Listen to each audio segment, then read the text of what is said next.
Sagutin natin to habang tayo ay nasa duyan. Sabi niya, ma'am, may TOR at diploma ka na po ba? Same as regular ba ang itsura? Sabi niya. So yung sa diploma at saka sa TOR po ay wala pa. Bali nag-request pa lang po kami ng TOR.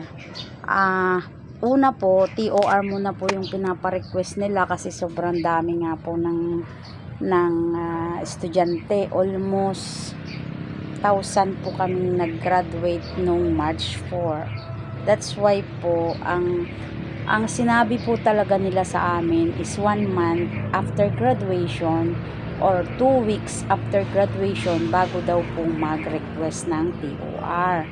Tapos, aside from them, ang sabi ay after TOR, diploma naman. Sa diploma naman po ay 1 month after graduation. So, hindi pa natin alam. Pero pagka po nakatanggap po natin yun, i-reveal natin.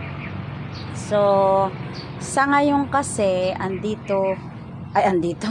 sa ngayon kasi ay wala pa, hindi ko pa nakuha yung sa akin. Tapos nagkameron kasi ng mga synchronized pasok, mga ganyan-ganyan dahil nga sa na-strike tayo, may mga strike po na ng mga jeep, ganon. Tapos yun nga, ilang beses nag-strike, no? That's why yung synchronize po yung mga pasok ng mga school. Ngayon, di ko lang po alam sa mga registrar kung may pasok sila. Syempre, pagka ganyan na mahirap sumakay, apektado din po sila. That's why po March 4 po kami nag-graduation. After 2 weeks daw po ang request. Pero kami, dahil matigas ang mga ulo namin, nakigaya ako sa mga classmate ko. Nag-request agad sila after 1 week. Tapos ako din po, ganun din po ang ginawa ko. Ayun, nagkamali po ako ng request.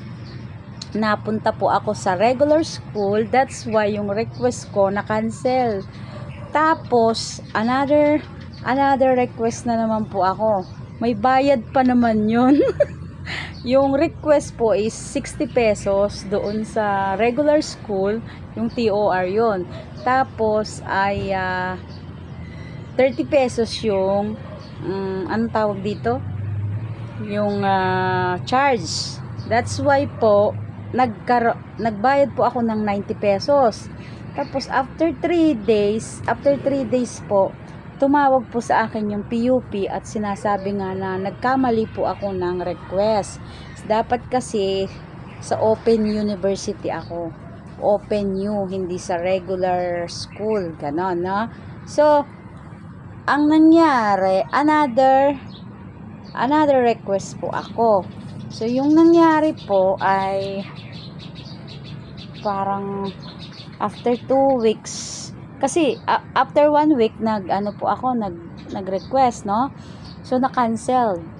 Tapos upon cancellation, kinabukasan nag-request na po ulit ako. So ngayon yan, pangalawang linggo pa lang dapat yan. Yun po, hindi pa po ako nakakakuha ng TOR.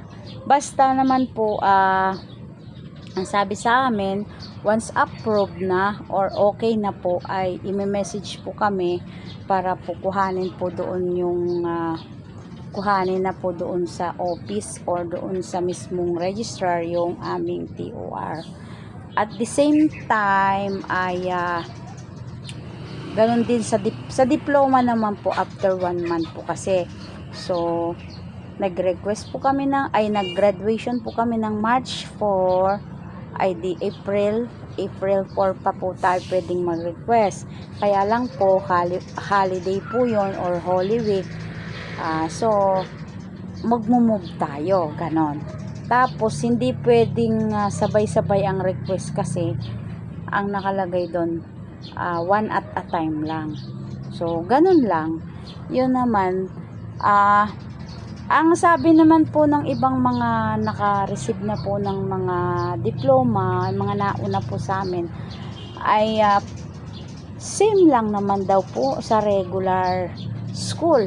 Ang kaibahan lang, may nakalagay na dash ETAP.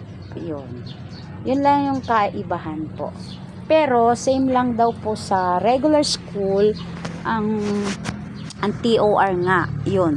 Walang pagbabago, walang kaibahan na masyado kasi kung ano po yung diploma na nakukuha po ng regular school, ng regular bata, regular estudyante, ay ganun din po ang makukuha sa ETAP. Basta mayroon lang daw pong this is certification, ganyan-ganyan, tapos may nakalagay po doon, 'di ba?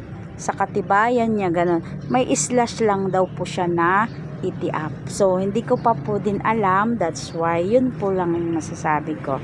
Hintayin natin. Sana po by April. Pero palagay ko, April na po mapaprocess yun kasi Holy Week na po sa Monday. Sa Monday kasi, actually, Sunday po, Holy Week na, no? Palm Sunday na. That's why hanggang Friday lang. Friday ngayon. Tama ba? Ano bang araw ngayon? Friday nga. Holy Week na po siya. So, Sabado na bukas. Tapos, Linggo. Holy Week na po. Kaya po, April na po siya. So, hintayin natin mga mommy and daddy at i-reveal din natin yung pag natanggap natin. Excited din ako